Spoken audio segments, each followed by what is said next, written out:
Now, Martin Shkreli last year became one of the most hated people on the internet when he defended his company's decision to jack up the price for a drug called Daraprim. Now, Daraprim is an antiparasitic commonly used to treat HIV patients. Now, his company, Turing Pharmaceuticals, which he is no longer the CEO of, raised the price of this medication from $13.50 a pill to $750 a pill. And of course, outrage ensued. Rightly so. Now, how that relates to what I'm covering today is that there's another company that seems to have followed suit. According to Think Progress, a common anti-allergy medication has also seen its price skyrocket. They write, last year about 3.6 million prescriptions were written for an EpiPen. Now, EpiPens have a shelf life of about a year, so they need to be replaced.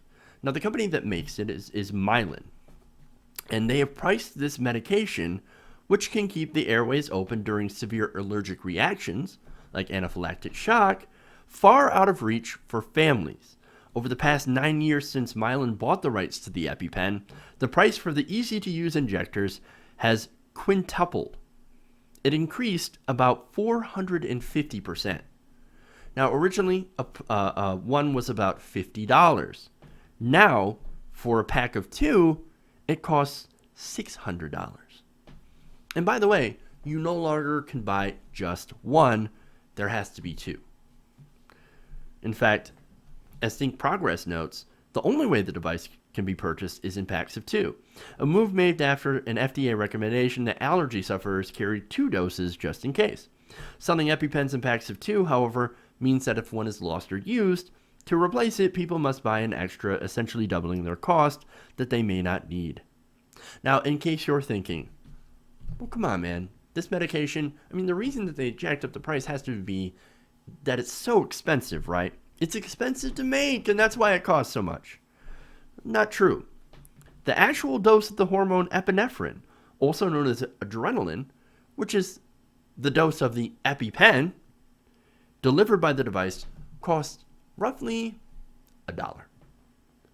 $1. A buck.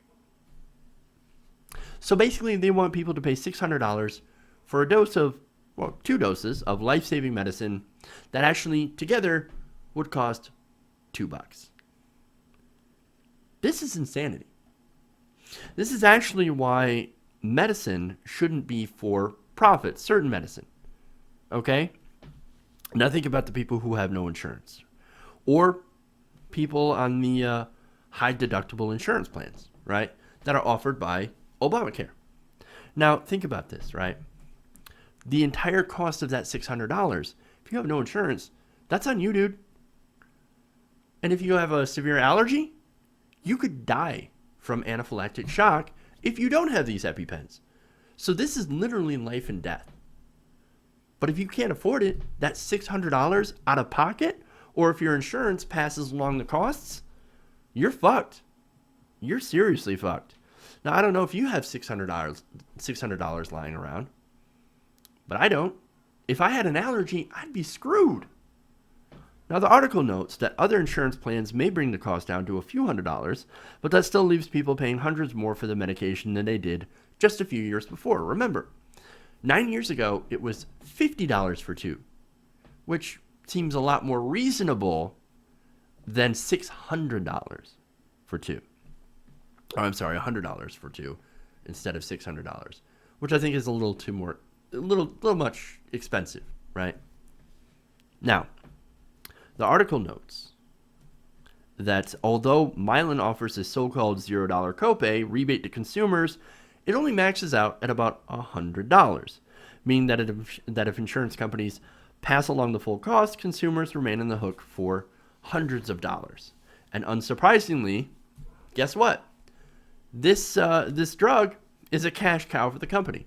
According to Bloomberg Business, EpiPens provide about 40% of Mylan's operating costs, accounting for billions of dollars. They're swimming in that money, man. They're swimming in it. Now, Mylan insists that it's not just taking this money in profit. No. What they're doing is that they're improving the technology. Really. kind of unclear how they've improved this technology in the last 9 years. And they also claim that they put tireless effort into, quote, advocating for increased anaphylaxis awareness, preparedness, and access to treatment. Which would make sense if you want more people to buy your product. So essentially they're trying to say, look, we've got to advertise it so that people will buy it. So we're going to raise the price so that more people will buy it so we can make more profit. It's a win-win for us and a lose for you if you can't afford it. Now, a central tenet of this campaign has been marketing EpiPens to parents by scaring the shit out of them. I mean, by emphasizing the dangers and severe allergic reaction can pose to their children, and making sure that EpiPens are a go-to medication stocked in public places like in schools.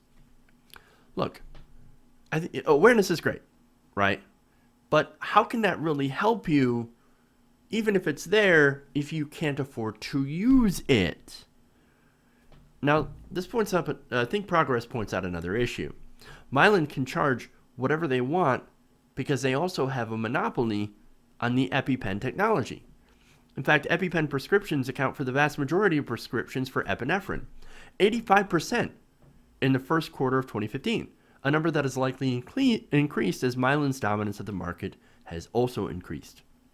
Now, EpiPen had one major competitor called AviQ, but they were pulled from the market in October 2015 due to a malfunction that sometimes delivered a suboptimal dose of medication. And the FDA had rejected a bid from Teva Pharmaceuticals to produce a generic version. So, oh look, the FDA said, you know what? Competition? You don't need competition. No, generic version? Well, how does that help your profits? Your profits will also go into lobbying us and putting campaign contributions into our wallets. That's how that whole thing works.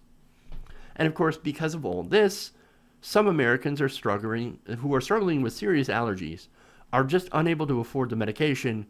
And unfortunately, when you actually can't get the EpiPen and you have these allergies and you don't want to die, well, you get an alternative. And these alternatives are risky. In fact, Stat News reports that some patients are instead carrying simple syringes filled with epinephrine, which can be obtained for a total cost of about $20 instead of an EpiPen injector. Now, without training, however, this can be risky.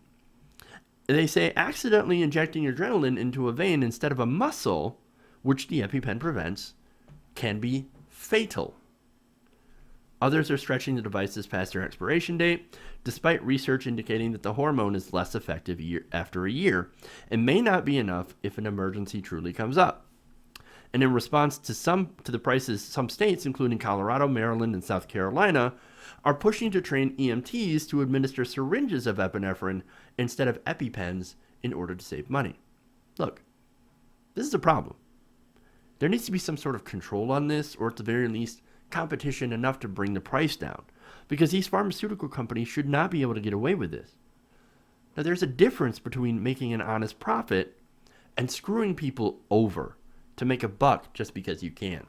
And this is a great example of screwing people over.